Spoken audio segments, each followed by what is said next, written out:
Mr. Dave Kopel is with us. Dave, good evening. Good evening. How are you doing? I got to tell you, I'm actually kind of giddy tonight because tonight is the night that the media embargo over Fast and Furious seems to be over.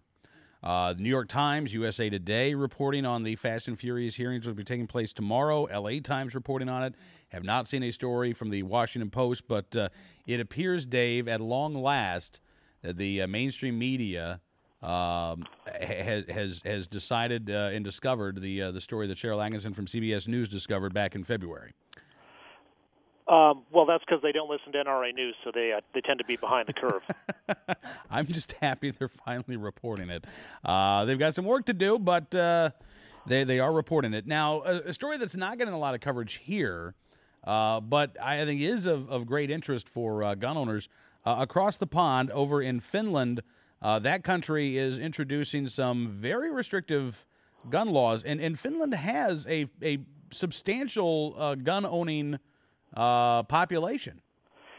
That's right. Although international statistics are not certain, it's most people would rank it among one of the top 5 countries in per capita gun ownership, and it's certainly near the top in probably at the top in Europe, at least among the civilized regions, which excludes southeastern Europe. Yeah. All right. So what are some of these new laws in Finland, Dave? Well, these were things that were actually enacted by the legislature in October of last year, and are going into effect now, partly because they had some procedures to go through, including their interrelationship with European law. And I would say that relatively, it could have been a lot worse. What this comes out of is there were 2 school shootings in Finland with 18 people, including the murderers, killed. One in November of 2007 and one in September of 2008. Again, both of those killers were apparently in part motivated by the coverage of Columbine and Virginia Tech. More copycat homicides. Yeah. And the Finnish government put a commission together, and the commission, with one exception, recommended a ban on semi-automatic handguns.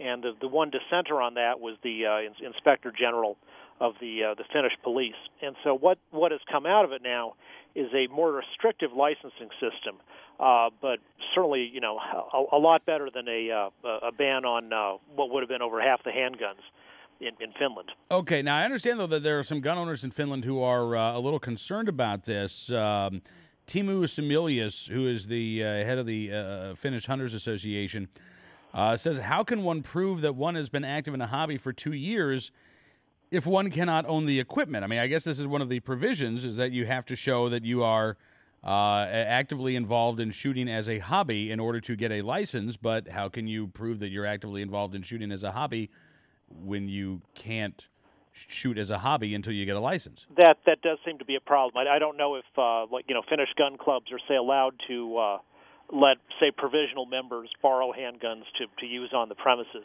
and 2 years seems like an awfully long time.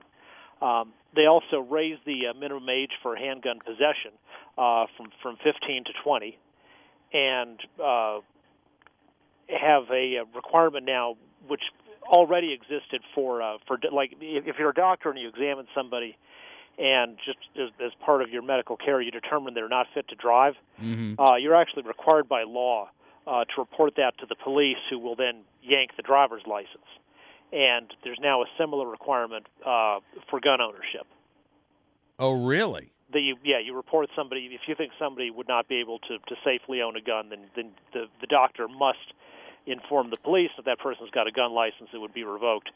And also, the police, by the way, have been doing one thing in the direction that I think you and I would probably favor, which is enforce the existing laws against dangerous people having guns. So, for example, in Finland, if you say have repeated drunk driving offenses, that was already the law to say that you're sort of showing a pattern of irresponsibility with a deadly weapon, or something that could be deadly if misused. And so they're doing a better job of integrating their drunk driving records with their gun license records, so that repeat offenders can't have their permits revoked. Okay. What do you think the ultimate outcome of this is going to be, Dave? Do you think that these measures will be effective in reducing violent crime? I'm not sure that that Finland was really thinking about sort of the overall violent crime rate. Yeah. I would say this was much more specifically aimed at the circumstances of the two particular school shootings, in both of which cases the shooters, at least one of them, they both used semi-auto handguns, one of which I think was a .22, and they had those handguns legally. So I think it's to try to prevent somebody like that from legally possessing a handgun. Now, being next to Russia and a bunch of other former Warsaw Pact countries, yeah, it wouldn't shock me if there's a black market that exists in Finland of all that Soviet military surplus. But anyway, that was I think the motive, not gun crime in general so much as these particular terrible crimes. So again, I mean, it's a supposed gun control quote unquote solution to what I think most of us, Dave, would say is really a mental health issue at its heart, right? Well, it is, and the killers were whether you call them mentally ill or just evil. Might depend on the particular circumstances. Yeah. I'm not sure if those people the killers were as, say, clearly nuts as Jared Loughner in Arizona was. I mean, that was a guy who is currently, and I think probably correctly so, ruled unfit to stand trial because he's crazy, legally, and therefore you would. My guess would be that if Sheriff Dumkoff down in Pima County had been enforcing the existing laws and maybe tried to get a civil commitment on that guy in the fall of 2010, it probably would have been successful, and the Gabriel Giffords mass murders would have been averted. Yeah. Well, Dave, again, sir, I appreciate you joining us on the show tonight, talking about what's going on around the world in terms of gun control efforts. Look forward to doing it again very soon, sir.